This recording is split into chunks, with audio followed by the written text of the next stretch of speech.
Bonjour tout le monde, je suis Marwa, la pharmacienne assistante recherche et développement au sein du laboratoire Inoya et aujourd'hui je vais vous parler d'une maladie auto-immune appelée le lupus érythémateux. Le mot lupus signifie en latin le mot loup, qui vient de la rougeur cutanée qui provoque au niveau du visage, qui évoque le masque de loup. Le lupus peut affecter plusieurs parties du corps, il peut toucher n'importe qui, mais il touche surtout malheureusement les femmes en âge de procréation et les médecins diagnostiquent le lupus en effectuant plusieurs types d'examens. Alors, quels sont les types de lupus? C'est vrai qu'il existe différents types de lupus, chacun ayant ses propres symptômes et ses propres traitements. Certains types de lupus comprennent le lupus cutané, le lupus discoïde, le lupus systémique, le lupus néonatal et enfin le lupus médicamenteux. En résumé, le lupus cutané est un type de lupus qui affecte principalement la peau, qui peut causer des cancers et des éruptions cutanées, des plaques rouges, des lésions douloureuses et malheureusement même des cicatrices permanentes.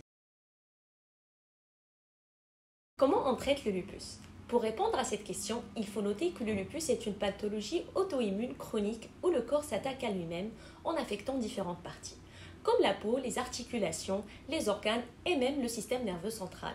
Les traitements dépendent de la gravité des symptômes et des parties affectées et deux types de traitements existent qui sont généralement combinés. Alors, on a les traitements par voie interne comme les AINS, les corticoïdes, les immunosuppresseurs, les anticorps monoclonaux et même les antipaludéens, et les traitements par voie externe où les médecins prescrivent des crèmes à base d'acide salicylique, de rétinoïdes et d'immunosuppresseurs. L'objectif du traitement est de soulager les douleurs et de prévenir les poussées de la maladie, comme il s'agit d'une maladie chronique. Alors, un conseil très important pour les personnes ayant la peau noire, il faut éviter d'utiliser les produits éclaircissants tels que l'hydroquinone ou la dermocortisone dans certaines pratiques comme la dépigmentation artificielle. Chez les patientes atteintes de lupus, car ces derniers peuvent engendrer des complications de la maladie, comme certains types de cancers de peau. Il est important de mettre en œuvre le rôle de la protection solaire qui est essentiel pour prévenir les poussées de la maladie. Les rayons du soleil peuvent déclencher une inflammation de la peau qui peut causer par la suite des lésions cutanées et même des douleurs articulaires. Les personnes atteintes de lupus doivent éviter l'exposition directe au soleil, elles doivent porter des vêtements protecteurs et ils doivent surtout utiliser un écran solaire avec un SPF d'au-30, même par temps nuageux. La protection solaire est importante non seulement pour les personnes atteintes de lupus ou d'autres pathologies dermatologiques, mais pour toute personne ayant une sensibilité au soleil ou des antécédents de cancer de peau.